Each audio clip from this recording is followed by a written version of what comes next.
एकदम। और अंकल जी की हाल चाल आ? अलहमदुलिल्लाह। देखो जी किन्नी ठंड आ ते माशाल्लाह पुराने बंदे हजे भी काम करते पे।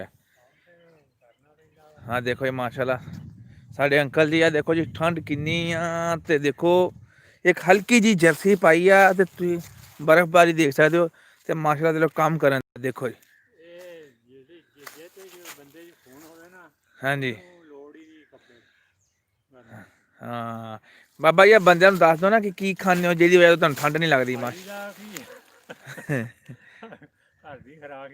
ਹਾਂ ਇਹ ਜਿਹੜੀ ਦੁੱਧ ਘਿਓ ਪੀਂਦੇ ਆ ਜੀ ਇਹ ਉਹ ਖਾਂਦੇ ਆਪਣੇ ਤਰ੍ਹਾਂ ਪਾਪੜ ਪੂਪੜ ਨਹੀਂ ਖਾਂਦੇ लेज नहीं खाते माशाल्लाह। देखो माशाल्लाह बुजुर्ग माशाल्लाह देखो जी कितना माशाल्लाह सेहतमंद है। देखो कमाल लगे छिलन माशाल्लाह दी भी ठीक रवानी आ बस एक शौक ही गुड़ आप लोग चीनी पीने ते बाबे हुणी अज भी गुड़ पींदे आ।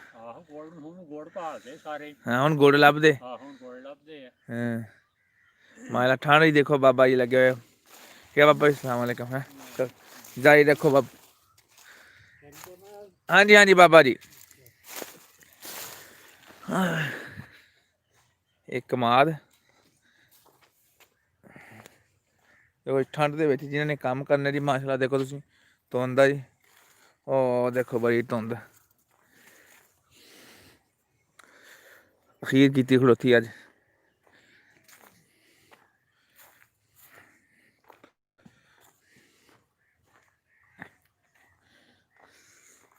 और बीबियां भैनां साग तोड़ते हुए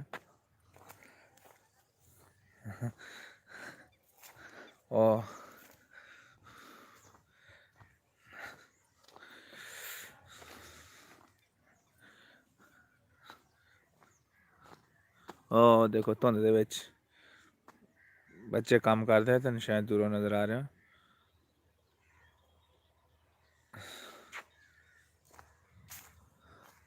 बिल्कुल नज़दीक है सिर्फ धुंद इन्नी ज़्यादा वा के नज़र कुछ नहीं आ रहा।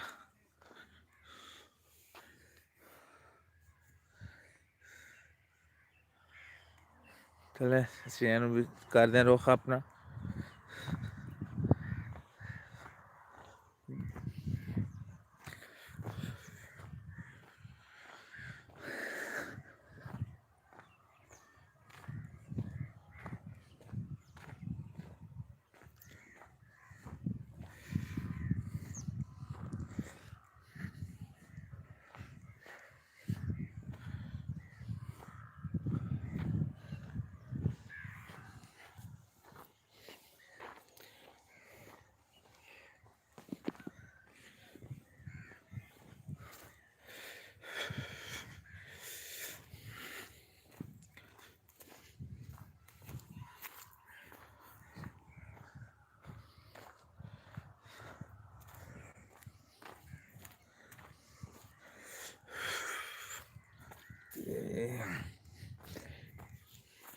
आज जी तेन कच्ची सड़क नज़र आ रही है बुड इन्हें बुड कहते हैं।